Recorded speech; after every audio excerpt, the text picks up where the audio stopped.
প্রথম শ্রেণীর ছাত্রছাত্রীরা, আশা করি তোমরা ভালো আছো। আমি আজ তোমাদের বার্ষিক পরীক্ষা 2025 সিলেবাস অনুযায়ী তোমাদের গণিত রয়েছে 81 পৃষ্ঠা থেকে 114 পৃষ্ঠা এবং জ্যামিতি 82 পৃষ্ঠা থেকে 85 পৃষ্ঠা। তো আজ আমি তোমাদের প্রাথমিক গণিত বইয়ের প্রথম শ্রেণী তোমাদের পৃষ্ঠা নং 94 ক্রম অনুসারে কালীঘর সংখ্যা লিখি, এটা নিয়ে আমি আজ আলোচনা করব। তাহলে দেখো আমাদের আছে ক্রম অনুসারে কালীঘরের সংখ্যা লিখি। তাহলে এক নম্বরে প্রথমে দেখো আছে 7, 8, এরপর কি হবে 9, দেখো 10, এখানে বসলে এখানে 11, তাহলে এখানে দেখো 9, 10, 11, তারপরে 11 পরে কি আছে 12, 13, 14, এর 14 পরে আছে 15, এরপর 16। ঠিক আছে, এরকম আমরা ক্রম অনুসারে আমরা কি করবো কালীঘরের সংখ্যাগুলো লিখবো। এরপর 2 নম্বর আছে 25, এরপর দুইটি ঘর ফাঁক মানে খালি আছে, এরপর আছে 28, তার মানে 25-এর পর 26, 27, তাহলে এখানে 26, এখানে 27, এরপর দেখো 28, এরপর হবে 29, এরপর হবে 30, 31 আছে, এরপর হবে 32, এরপর হবে 33, এরপর দেখো 34 রয়েছে।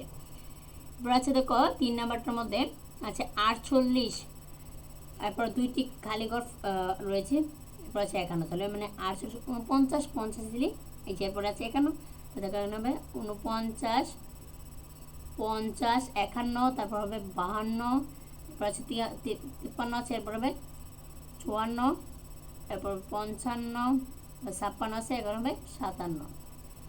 ঠিক সেম এরপরে দেখো 4, 5 যেটি আছে সেগুলো আমরা এরকমভাবেই কালীঘর কি করব কালীঘরের সংখ্যা লিখবো। তোমাদের কাছে 62, 62 পর আছে হয় আমাদের 63, এরপর হয় 64, এখন আছে দেখো 65, তারপর 65 পরে আমাদের লিখতে হবে 66, হবে 67, এরপর হবে 68, এরপর লেখা আছে দেখো 69, তার মানে এরপর হবে 70, এরপর আছে 71। আচ্ছা গেল। এবার হচ্ছে 5 দেখো 88 রয়েছে, দেখো 88 পরে একটি খালি করে রেখে আছে 90, মানে 88 কি আছে 88, মানে এখানে 89 হবে, তাহলে 89, 90, তারপর 90 পরে হবে 91, এরপর হবে 92, এরপর দেখো আছে 93 পর হবে 94, এরপর 95, এরপর হবে 96, এরপর লেখা আছে দেখো 97, এটা তো আমরা দেখতে পাচ্ছি। তাহলে দেখো এখানে আমাদের যে 94 পৃষ্ঠা যে ক্রম অনুসারে কালীঘরের সংখ্যা লিখি, এগুলো কিন্তু আমরা এই যে অলরেডি আমরা এটা কালীঘরের সংখ্যাগুলো লিখে ফেলেছি। তো আশা করি তোমরা এই 94 পৃষ্ঠা যে ক্রম অনুসারে কালীঘরের সংখ্যা লিখে এটা বুঝতে পেরেছ। আজ এই পর্যন্তই, বিদায়। পরবর্তী ক্লাসে দেখা হবে।